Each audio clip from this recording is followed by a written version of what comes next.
देखिए, हुक्मरान इत्तेहाद इस पर मुत्तफ़िक़ है कि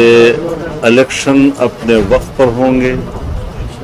और हुकूमत अपना वक्त पूरा करेगी। इस लिहाज से PDM ने भी जो 2-4 रोज़ पहले उसकी मीटिंग थी उसमें भी मुत्तफ़िक़ा तौर पर फैसला किया गया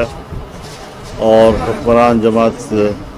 जिसमें PDM से बाहर की जमातें भी शामिल हैं उनका भी मुत्तफ़िक़ा फैसला ये। अच्छा सर, इमरान खान ने पंजाब असेंबली से और खैबर पख्तूनख्वा की असेंबली से चीफ इलेक्शन कमिश्नर के खिलाफ करारदादी मंजूर की है। तो क्या आप समझते हैं कि इमरान खान का ये इक़दाम फॉरेन फंडिंग के फैसले पर सरअंदाज होने के लिए है? और इसके साथ ही 9 महीने में इलेक्शन कराने का भी हज़रत, मैं उसके बयानिए को 2 टके की अहमियत भी नहीं देता और वो रोज़ रोज़ कोई ना कोई बोंगियाँ मारता रहता है। और आप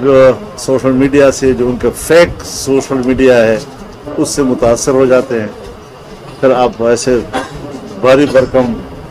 मजलिसों में इस किस्म के सवालात भी पैदा कर लेते हैं। मेरे ख्याल में उनकी इस किस्म की बातें जो हैं वो तज़ादात का शिकार है। यही इलेक्शन कमिश्नर वो खुद लेकर आए हैं। अभी पंजाब में नतीजा आया तो इसने शुक्रिया अदा किया और उसको खराज तहसीन पेश किया, लेकिन जो ही ये सवाल पैदा हुआ कि फॉरेन फंडिंग केस क्यों पड़ा हुआ है, और ख़ास तौर पर जब उसके बाद परसों ये जो नई खबर फाइनेंशियल टाइम्स ने दी है उसके बाद उनका ये बयान आया, तो आप खुद अंदाज़ा लगा सकते हैं कि ये कितना बड़ा ब्लैकमेलर है। ये इदारों को ब्लैकमेल कर रहा है, इख्तलाफ नहीं कर रहा उनसे, इख्तलाफ का कोई नुक्ता ही उसके पास नहीं है। तो जो असल बुराई है जिसको जड़ से उखाड़ कर बाहर फेंकना चाहिए, वो असल बुराई तो खुद वो और उसकी पार्टी है। वो किस तरह दूसरों को बुराई कह सकता है? हाँ, हो सकता है लेकिन छोटी बुराइयां, तो फिर बड़ी बुराई को तो दूर करना पड़ता है। अच्छा सर, हुकूमत की जानिब से chief justice of supreme court के खिलाफ बयान दिए जा रहे हैं, तो क्या आप नहीं समझते कि उन पर चीफ जस्टिस के खिलाफ बयान देना ये सुप्रीम कोर्ट की भी तोक़ीरी है? नहीं, सुप्रीम कोर्ट के फैसलों पर तबसरा किया जा सकता है, ये खुद सुप्रीम कोर्ट के अपने फैसले हैं। लिहाजा कौम का हर आदमी उनके फैसले पर तबसरा कर सकता है, उसको पसंद कर सकता है, उसको नापसंद कर सकता है, उसको अच्छा कह सकता है, उसको गलत कह सकता है। तो ये चीज़ जो है इस वक्त उनको भी जो खल्क़ खुदा की आवाज़ है वो उसको भी सुननी चाहिए। वो भी इदारों के लोग भी इंसान होते हैं, वो इंसान से मावरा कोई मखलूक नहीं हुआ करते जी। तो उनसे जो बड़ी बड़ी गलतियां हुई हैं जिसमें साफ तौर पर, अब देखिए कोर्ट क्या चीज़ है, जब कोर्ट के ऊपर ये सवाल पैदा हो जाए कि वो फरीक है तो कोर्ट की कोई उसकी अहमियत नहीं रखता। तो इस हवाले से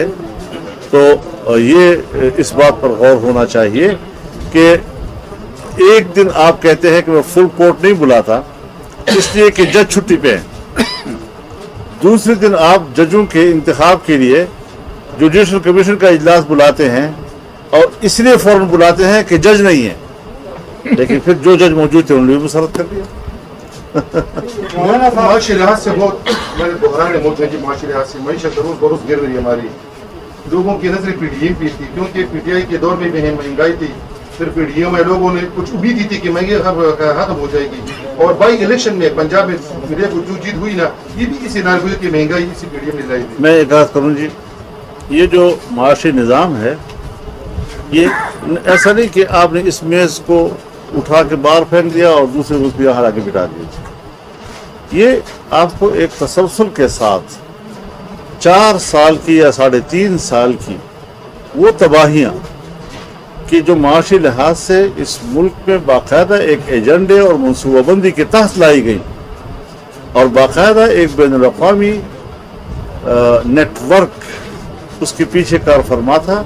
कि किस तरह मुल्क की मईशत को बिठाया जाए, किस तरह CPEC को तबाह किया जाए, किस तरह हमारे गवादर के बंदरगाह को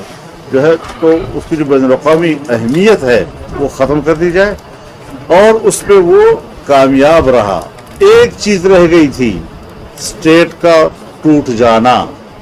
तो हमने ऐसे मौके पर उसको गिराया है कि हमने स्टेट को बचा लिया। अब उस स्टेट के अंदर के निज़ाम को उनकी बुराइयों को, उनके दलदल को, उसको साफ करना, उसमें जाहिर है जी के 3.5 सालों के गंद जो है वो फैलाना कम वक्त लेता है, लेकिन उसको साफ करना ज़्यादा वक्त लेता है। मौलाना साहब पीडीएम और जिन इलेक्शन में हिस्सा की और एक उम्मीदवार खड़ी करेगी सारी पीडीएम जी सर, तय इसके साथ मेरा सवाल है कि अगर पीडीएम जो ज़िमनी इंतखाबात आ रहे हैं कौमी असम्बली पर उस पर अपने उम्मीदवार खड़ा करती है, तो अवामी नेशनल पार्टी जो सूबे की एक पार्टी है, खैबर पख्तूनख्वा की बड़ी पार्टी है, वो पीडीएम का हिस्सा नहीं है, तो क्या उसके साथ सीट एडजस्टमेंट होगी या पीडीएम की टिकट जो इस वक्त ज़िमनी इलेक्शन आ रहा है और जिसके लिए स्पीकर साहब ने कोई 10 या 11 सीटें खाली की, उसके ऊपर उसूली फैसला यही हुआ है कि जो पार्टी 2018 के इलेक्शन में रनर अप थी और दूसरे नंबर पर थी, उसको तमाम पार्टियां सपोर्ट करेंगी। इस एतबार से एक फैसला हुआ है और वो फैसला अनाउंस कर दिया गया है, उस पर तमाम जमातों को हिदायत जारी कर दी पीडीएम का गई है, हिस्सा नहीं होगा तो फिर यानी हुकूमती इत्तेहाद में हो